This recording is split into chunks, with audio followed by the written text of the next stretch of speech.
Chosen one, you are here because your intuition sensed a massive, hidden truth was finally breaking through the silence. A significant revelation is currently causing a frantic ripple effect among those who have been complicit in keeping you in the dark. The reality in the unseen is clear. Everyone is begging this person to come tell you the truth, but nothing can save them. No amount of performed remorse or staged courage can protect them from the consequences of their deliberate deception. Every disaster has a beginning that looked harmless. It starts with a single decision that does not feel significant in the moment, a fork in the path where one direction looks easier, and this person takes it without thinking about what is waiting at the end. For this person, it started with a choice to stay quiet. There was no dramatic moment. This person simply knew something, and in the instant they knew it, they looked at the cost of telling you and then looked at the cost of saying nothing. Saying nothing felt cheaper, so they said nothing. That was the match. Small, barely visible, but chosen ones, you know what matches do. They do not stay small, not when they fall into the right conditions, and silence carries exactly the conditions that fire needs to grow. The quiet spread. One stretch of silence became longer, and with each passing period, the fire this person thought they had under control was spreading through everything they had built. They could not see it yet, because the smoke had not reached them, but it was moving, patient, purposeful, and completely indifferent to their plans. Here is the part that should land in your chest. While this person stood in their comfortable silence, telling themselves the situation was manageable, you were living inside the burn. You were navigating a reality that had been secretly altered. You were making decisions based on a map that someone had deliberately made incomplete. You extended trust to people and situations that did not deserve it, because someone had already removed the warning signs before you could read them. You felt it, though, did you not? Something never quite added up. Something in the atmosphere around this situation always felt slightly off. You caught yourself wondering why your instincts kept firing on something that looked fine on the surface. You questioned yourself. You wondered if you were being too sensitive. You asked yourself whether the problem was how you were seeing things rather than the thing you were actually seeing. That self-doubt was not an accident. That was the design. When someone alters your reality and then positions you to doubt your own perception of it, the deception doubles. You do not just get deceived once. You become the person arguing against your own instincts on their behalf. And this person benefited from every single moment you spent talking yourself out of what you already knew. Here is something that deserves to be said plainly, because most people navigating what you have navigated never get to hear it said directly.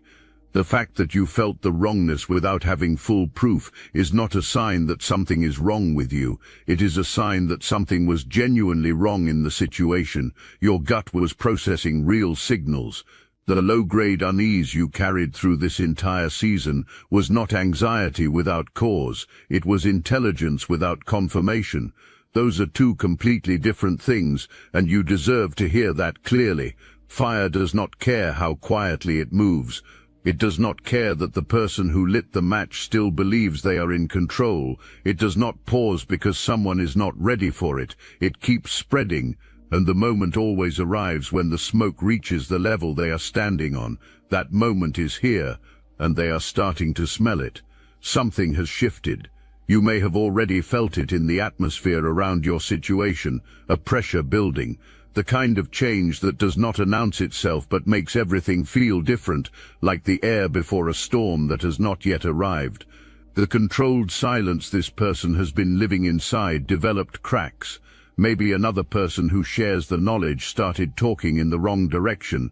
Maybe circumstances shifted in a way that made the hidden thing visible from an angle this person did not anticipate. Maybe the version of events they have been managing started showing contradictions that too many people were beginning to notice at once. Whatever cracked it, the seal is gone, and this person is fully aware of it. Now think about the begging. Think about what it takes for a group of people to reach the point of pleading with someone to come forward. Think about how heavy the knowledge has to be and how uncomfortable it has to sit for people to start pushing another person toward honesty. People do not collectively beg over something small. They beg when the weight of a shared silence becomes a burden that no one can keep carrying comfortably. Someone in that circle eventually decides their loyalty does not extend far enough to keep holding it. And chosen one, that someone may already be moving. Now watch what this person does next. Most people miss this part because they are watching the surface instead of what is driving things underneath. This person is about to shift from silence to confession. And everyone watching that shift is going to call it bravery. They are going to say this person finally did the right thing and deserves credit for coming forward. Do not extend that credit yet, not until you fully understand what coming forward means at this specific stage. If this message aligned with your purpose, hype this video so fellow chosen ones can find their confirmation. When someone has been controlling a truth, the worst thing that can happen to their position is for that truth to escape without them controlling the release. A truth that surfaces without them arrives raw. It arrives without their framing, without the emotional softening they would apply, without the ordering of details they would choose. It arrives exactly as it is. And exactly as it is happens to be precisely what they have spent all this time making sure you could not fully see. So this person is not moving toward honesty, they are moving toward control of the delivery. They want to hand you their version of the truth so they can shape how it lands, what hits you first, what gets softened, what gets quietly buried while you are processing the emotion of the moment, rather than tracking what is actually being said. They are betting that your relief at finally receiving something will outweigh your awareness of what is still missing. They are betting on how long you have been waiting for answers, but they have made a fundamental miscalculation about you, something that changes everything about how this ends. We will get there. Keep that in mind. Right now, in whatever private space this person occupies when they are alone with their thoughts, they are not practicing how to be honest. They are practicing how to appear honest. The difference between those two things is so significant that it needs to fully land before we move forward. They have rehearsed the words, the tone, the emotional pacing, where to let the voice soften, which details to lead with, because those details make them look conflicted rather than calculated, which details to hold in reserve, so that if you press them, they can say they were not hiding anything, they simply did not lead with it. What they are building is a version of the truth, not the truth itself. It is engineered the way a photograph gets engineered when someone crops it. Everything inside the frame will be clear, detailed and emotionally compelling, real enough to feel significant, real enough to pass, but the edges will be gone, and the edges are where the actual picture lives. Here is their specific move. They will confess to something real. They may even confess to something that makes them look bad. Handing over a small wrong first is the oldest technique in the playbook of partial transparency. Admitting to something uncomfortable makes it appear that nothing is being held back, because most people assume that anyone willing to say something unflattering about themselves must have said everything. That assumption is precisely what this person is counting on. The real offense, the detail, the pattern, the depth of deliberateness that would completely rewrite your understanding of everything that happened, that stays buried. It stays behind the part of the door they did not open, and they will stand in what looks like full transparency, holding everything at exactly the angle that lets light in while keeping the darkest part in shadow. When you receive pieces instead of the whole, your mind works to complete the picture because you are wired that way. You reach for the most coherent interpretation available with the materials you have been given. And if any part of you still has trust in this person, or if any part of you is simply relieved to finally be receiving something after all of this, you will reach for the interpretation that resolves the picture most comfortably. That reach is exactly what they are counting on. They do not need you to believe everything, they just need you to fill the gaps in their favor. You've probably noticed a lot of Chosen One channels on YouTube have stopped publishing, videos pulled, voices silenced. The mainstream media is cracking down on us, but we will not give up our voice. That's exactly why I'm putting you on to something real, Destiny Engine. I built this because I was done watching chosen ones get dragged through betrayal, isolation and attacks while their enemies strutted around unchecked. I want to help you accelerate the speed of your divine justice and step fully into your purpose. And the beauty of it, you don't even have to lift a finger. Destiny Engine takes their downfall and flips it into your rise. This isn't another meditation app. It's declassified consciousness technology, the same mind programming tools your enemies once used to install fear, competition and scarcity, re-engineered to restore your sovereignty and align you with the cooperative, upgraded operating framework. It generates personalized sequences mapped to your divine purpose. The hardest thing you'll do is put on headphones, press play and watch your enemies keep digging their own grave. Join Destiny Engine to support your favorite channels and use it for your own rise. It's a 360 win. Start your Destiny Engine for $7 today and turn everything they did to break you into fuel for your rise. Link in the description. Here is your protection. Do not reach. When the confession comes, resist the impulse to immediately complete the picture. Sit with exactly what was given. Then ask yourself what is conspicuously absent, because what this person leaves out of their confession carries more information than everything they put in. There is one more tactic you need to know about before they show up, and it is designed to disarm your discernment in real time.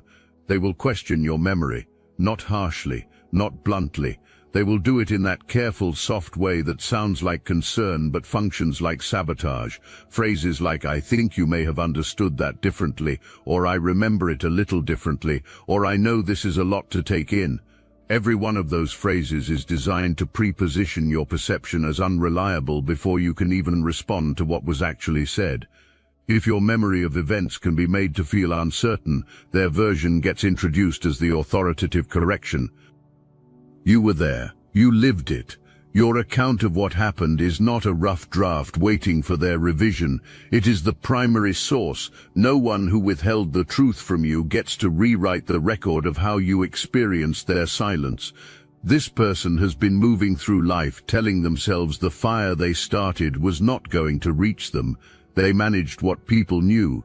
They kept the truth at a safe distance where it could do damage to your life without touching theirs. And for a significant stretch of time, that worked.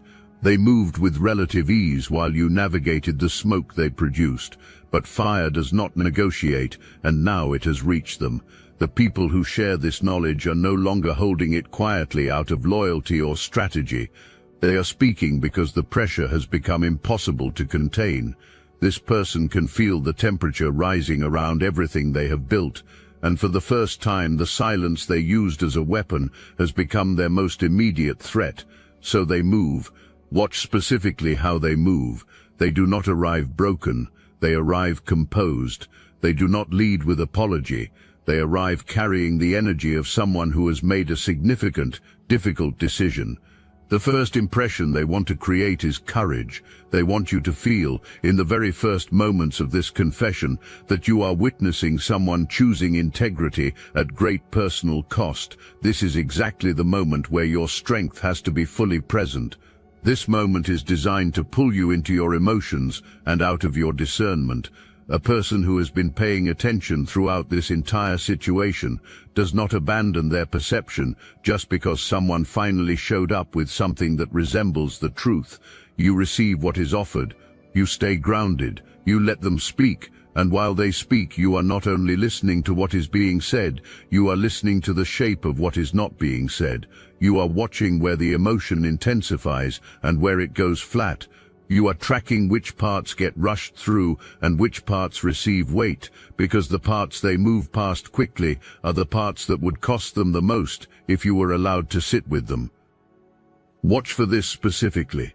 At some point in the confession, the focus will shift to how difficult this has been for them, how long they carried it, how much they struggled with the decision, how hard this moment is, and maybe portions of that are even partially true. But notice what that framing accomplishes. It moves the emotional center of the conversation away from what the silence cost you and toward what speaking is costing them. Your experience becomes the backdrop, the secondary concern. Their courage becomes the headline. Do not let the weight of this conversation settle there. The most significant thing in this exchange is not what it cost them to finally speak. The most significant thing is what it cost you while they were deciding whether to. Here is where the entire dynamic flips. Here is the miscalculation that is going to cost this person everything they hoped the confession would protect. They arrived expecting to deliver a revelation. They have been imagining this moment, picturing your face, picturing the weight of you finally receiving something that had been kept from you. They arrived with the energy of the gatekeeper finally opening the lock. They walked into the wrong situation entirely. Chosen one, you have not been passive inside this silence. You have been collecting. Every stretch of time this person held the truth back. You were gathering evidence without even realizing that is what you were doing. You were catching the moments where the explanation did not match the emotion. You were tracking the behaviors that contradicted the account being presented. You were filing away the detail that almost made sense but not quite, the hesitation that appeared where there should have been ease, the reaction that was slightly off for the situation. You were not losing your mind, you were sharpening your perception. Your instincts were doing exactly what they were built to do, in real time, across every interaction connected to this situation. This person arrived to hand you a picture, but you already built that picture without their framing, without their cropping, without their chosen sequence of which detail arrives first. You built it from the raw material of what you lived through. And your version is sharper than anything they can now deliver, because yours was never filtered through their self-interest. Yours came through direct experience, and perception that has been trained by pain and honed by survival does not miss much. So here is what is actually about to happen. They are going to speak, and instead of delivering a revelation, they are going to receive confirmation of something they never considered.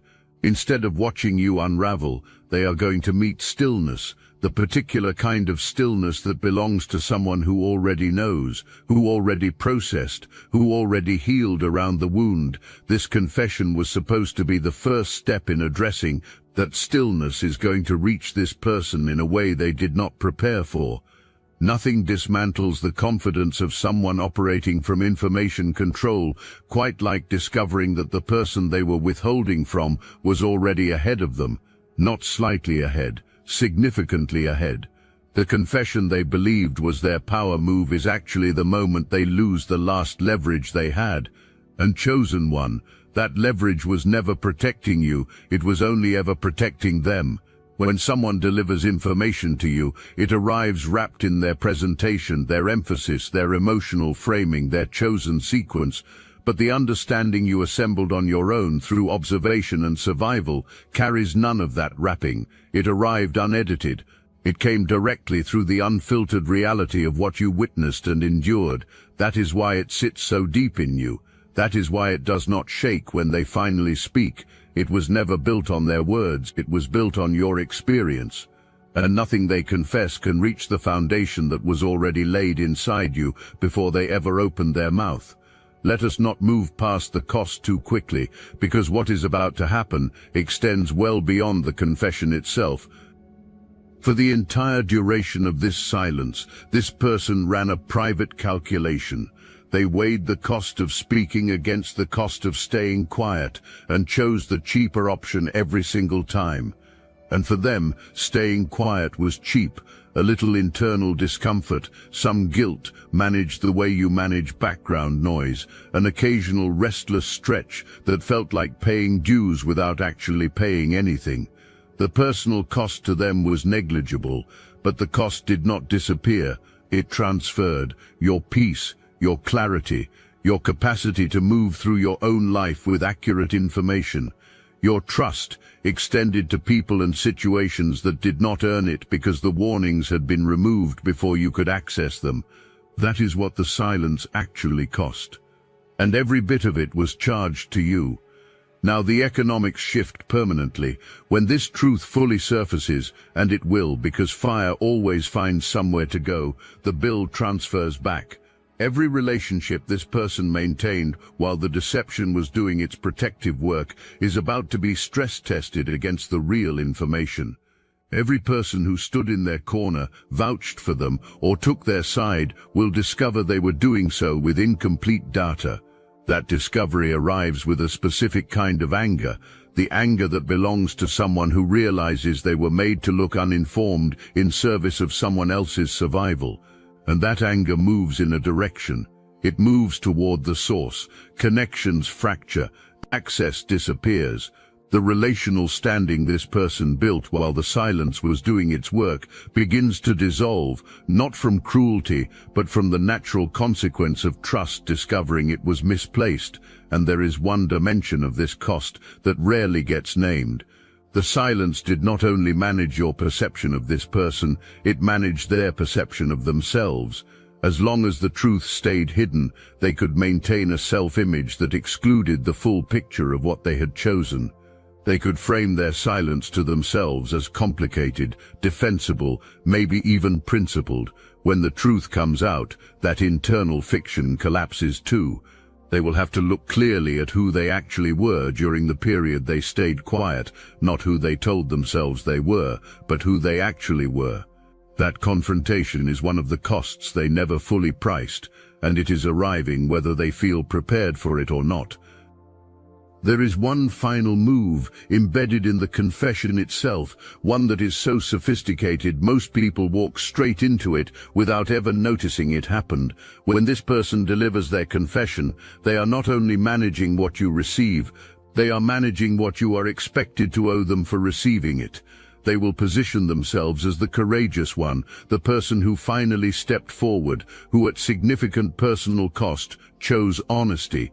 And they will let that positioning settle into the air without stating it explicitly. The energy of the confession will carry the expectation underneath it, the expectation of gratitude, of acknowledgement, of recognition that what they did was hard and brave and deserves credit. That expectation is the trap. Because if you receive this confession with relief, with gratitude, with the energy of someone who has been rescued, you will have handed this person something enormous. You will have handed them authority over your own account of what happened. Once they become the one who gave you clarity, they become the source, and sources get consulted. When questions arise later, when someone presents a different version, when things get re-examined, people will go back to the source. And the source will continue shaping interpretation, releasing details when it benefits them, adjusting timelines, steering perception from a position they never actually relinquished because you handed it back in the moment you thanked them. They do not want your freedom. They want your continued dependence on their version of events. Do not accept liberation that still has conditions attached to it. You receive what is offered. You do not perform gratitude for a responsibility that should have been met long ago. You do not position someone as heroic for finally doing the minimum. You take the information, hold it against everything you already know, identify what is missing, and then you move forward on your own foundation, not theirs, yours. And when the push for forgiveness arrives, because it will arrive quickly, understand what is actually being requested. This person wants to close the account immediately. The confession was supposed to be the action that earns their relief. If you take time to process, if you have questions that cannot be answered cleanly, if you need space to sit with what was offered and measure it against what you already know, they will frame your processing as punishment. They will suggest that coming forward and being met with anything less than immediate resolution is unfair. Processing what someone did to you is not punishment for them. Taking time to determine whether you received the full truth is not cruelty, it is discernment. Forgiveness, when it comes, belongs to your timeline, not as a transaction designed to close their account and restore their comfort, but as something that happens inside you for your own benefit in your own time. No deadline belongs to them. And now we arrive at what this person feared most, not what gets revealed about what they did, but what gets confirmed about who you are. This is what made everything higher stakes than just their reputation. This is why the delay stretched as long as it did. This is why they kept renegotiating with themselves about whether the moment was right. The instant the full truth surfaces, something happens to the record around you that cannot be undone by any previous lie, any dismissal of your instincts, or any whisper campaign. You get validated. Completely, without caveat, publicly. Every moment you raised a concern and were told you were overreacting, every instance your instincts fired and someone acted as though the problem was your sensitivity. Every time you were positioned as the difficult one, the one who could not let things go, the one who was too much, every single one of those moments gets reframed. The instant the full picture becomes visible, the people who doubted you will have to go back through what they know. They will revisit conversations and realize you were the one who saw it clearly before the proof was available, before it was safe or convenient to see it. You were already there, carrying the real picture, trying to get people to look at what you were already looking at. That is authority, not the kind granted by a title, but the kind earned by being right when being right came at a cost. Here is why this specific outcome frightens this person more than any other consequence. Once the people around you understand that your perception was accurate at the most inconvenient possible time, your voice carries differently from that point forward. Awaken, every concern you raise going forward will be heard through the memory of this moment. Every warning you sound will land with the credibility of someone who has been proven right when it was hard to believe them. This person loses the most effective tool they had against you. That tool was doubt, the subtle, persistent suggestion that you were the one misreading things, that your perception was the variable that needed correcting. That suggestion kept you questioning yourself just enough to prevent the real questions from fully forming into something that could threaten their position. When the truth comes out, they lose that tool permanently, and you gain something that cannot be taken back. You gain the standing that comes from surviving a situation engineered to make you distrust yourself, and coming through the other side still holding exactly what you always knew. That is the mirror they cannot step away from. Not only what it reveals about who they are, but what it permanently confirms about who you have always been. Nothing is going to save this person from what is coming. Not the confession, not the emotional performance around it, not even genuine remorse, if they find any. Here is why. The record already exists. Every period of silence is documented in the record of what happened and when. Every calculation they made is an entry in the archive of their choices. Every moment they selected their comfort over your clarity is evidence that cannot be erased by a late confession, regardless of how skillfully it is executed. A confession does not clear the record, it adds to it. It adds the moment when they finally spoke, positioned directly beside every moment they chose not to. The gap between those two entries is their legacy now. Legacies do not yield to explanation. They do not soften for context or renegotiate based on good intentions. They are fixed, visible to anyone who examines them. Some people who supported this person will maintain that loyalty, not necessarily because they believe the full account, but because the personal cost of withdrawing support is too high.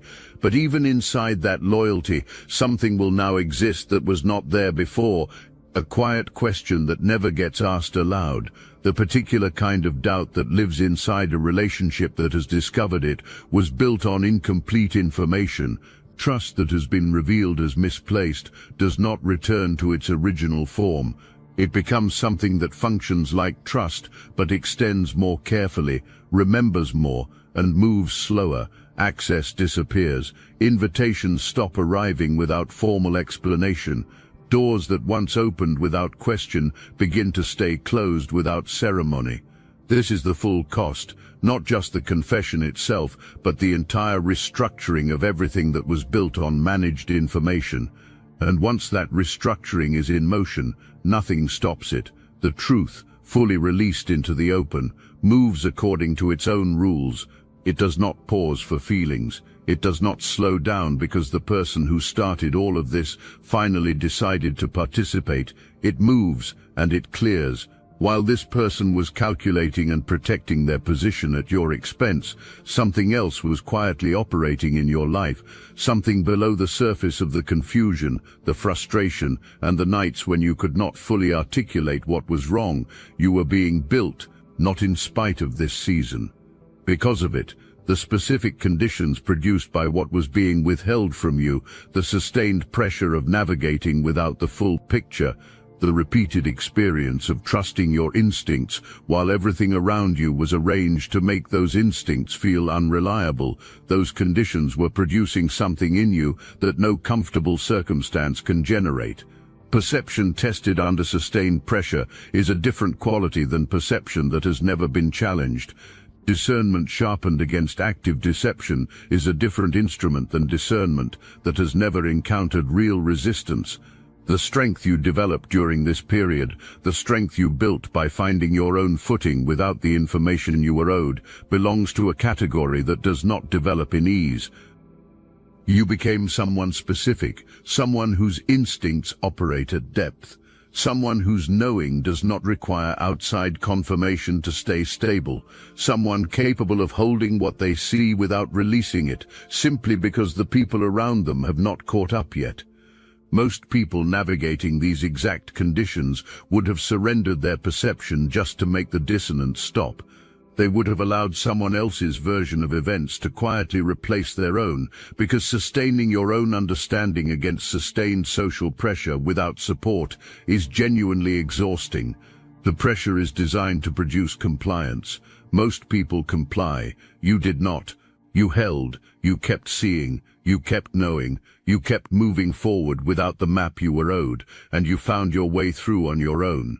What this season built in you is the ability to hold your position under pressure, arriving from multiple directions at once, from the atmosphere around you, from people who should have been on your side, from your own doubt turning briefly against you, from a silence loud enough to sound like proof that you were wrong. Holding through all of that at once requires something that only develops under exactly those conditions. You developed it, without anyone telling you what was being forged, without any guarantee it would ever be recognized. You kept holding, and now it matters in ways that extend far beyond this situation alone. Chosen one, you do not need their match. You never needed it. You are the fire. The reckoning arriving in your life right now does not belong to the person angling for one last chance to control how it lands. The reckoning belongs to the one who lived inside the burn first, who maintained clarity in the smoke, who refused to become the version of yourself this person needed you to be. That is you. Everything coming belongs to you. The vindication of your instincts, the confirmation of your discernment, the restoration of your name in the minds of everyone who was operating on incomplete information and made judgments they are now going to have to revisit. The permanent authority that comes from being publicly proven right in a situation where you were systematically made to feel wrong. Their confession belongs to them, along with everything the reckoning carries for a person who used silence as both weapon and shield, and is now discovering that the thing they believed was protecting them was always, from the very first choice, the thing that was going to bring down everything built on top of it. A truth told too late is just a confession looking for a discount, and there is no discount. There was never going to be one. The full price is here, and it is being charged to the person who ran up the bill, not to you. You paid your portion in the confusion, in the darkness, in the long stretch of navigating without the full picture you were owed. Your account is settled, your dues are paid. What you are walking into now is not the aftermath of someone else's exposure. It is the opening of your era. You do not owe anyone a performance of how you receive this reckoning. You do not owe gracious relief. You do not owe a public display of healing designed to make others comfortable with how this resolution arrived. You do not have to rush toward peace just because the people around you are ready to move on. This is your moment, and your moment gets to look exactly like what you need it to look like. Quiet authority, grounded presence, the kind of calm that people cannot fully explain but cannot stop watching. The energy of someone who already knew, who was standing on solid ground before the confession arrived. Who does not need the confession to validate the knowing, because the knowing was never in question. That is your posture, not performance, not vindictiveness. The settled, unshakable clarity of a chosen one who walked through something designed to dismantle them and arrived on the other side still completely and undeniably themselves. The era ahead of you was not built by this person finally telling the truth. It was built by your survival of their silence, and that foundation, chosen one, holds everything. You remain, still standing, still clear, completely and impossibly whole. That is who you are. That is who you have always been. No late confession, no calculated performance of honesty, no person who spent a season managing information at your expense. None of it could reach deep enough to change that. You were chosen for exactly this, and as the smoke clears, the world is about to see what that means. Let it